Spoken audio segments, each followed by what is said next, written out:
Hello दोस्तों, मैं हूं आपका दोस्त प्रांजल और आज मैं बात करूंगा क्रांति दूत के दूसरे भाग के बारे में, जो कि है काशी। काशी में बात की गई है कि कैसे आज़ाद जो हैं, शेखर जो हैं वो आज़ाद बने, चंद्रशेखर आज़ाद। दूसरे कई क्रांतिकारियों के बारे में भी बताया गया है, जैसे खुदीराम और प्रफुल्ल चाकी। दोस्तों, आप ये किताब पढ़ेंगे तो आपको बहुत कुछ जानने को मिलेगा इन क्रांतिकारियों के बारे में। लेकिन आज मैं बात ये करने आया हूँ कि उस समय में भी अ, ये क्रांतिकारी और जो भी अन्य दमनकारी शासक थे, वो फीलिंग्स से कितना ड्रिवन थे। जैसे मैंने एक वाक़या पढ़ा था जिसमें किंग फॉर्ड को मारने की साजिश की जाती है, तो वो डर जाता है और अपने परिवार के साथ कहीं दूर चला जाता है।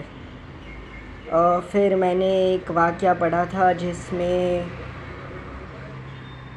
दल में शामिल करने से पहले किसी सदस्य को दल के कुछ लोगों को डर लगता था, उन्हें भरोसा नहीं आता था।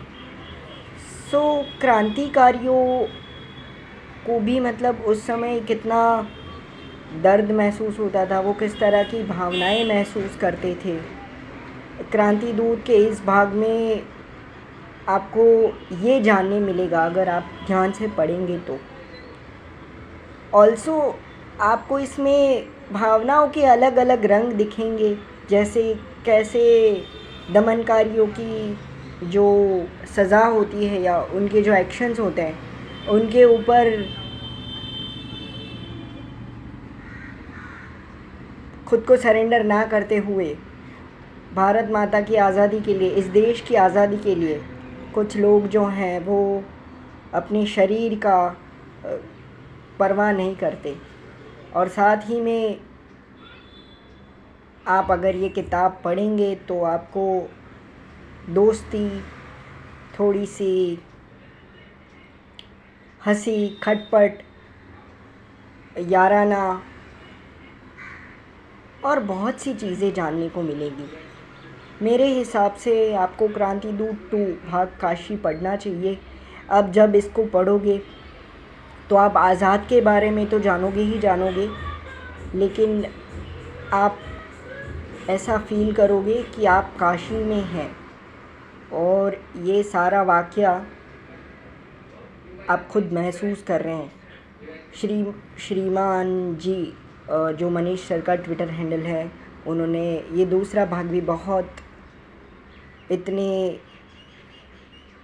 अच्छे तरीके से लिखा है कि मैंने अनुभव किया कि मान लो ये किताब पढ़ते समय जैसे समय थम गया है और मैं पर्टिकुलरली जो भी चैप्टर है उसमें मैं अपने आप को महसूस करता था, खुद को उस इमोशन से कनेक्ट कर पाता था कि कैसा महसूस हो रहा होगा, कैसा प्रतीत हो रहा होगा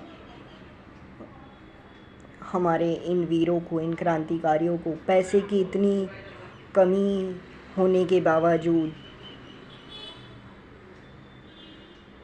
परिवार से दूर रहना, कोई रिकॉग्निशन, कोई अवार्ड नहीं, मौत कब किसको गले लगा ले कुछ पता नहीं, इसके बावजूद भी इनके दिल में एक ही तमन्ना थी कि आज़ादी दिलानी है, भारत माँ को आज़ाद करना है।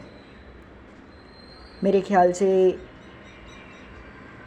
ये जज्बा और इस जुनून की वजह से ही आज भारत देश इतना फ्रीली ग्रो कर रहा है। और इनकी तीसरी सीरीज़ की तीसरी पुस्तक मित्र मेला, जिसके बारे में जल्द ही मैं आपसे बात करूँगा।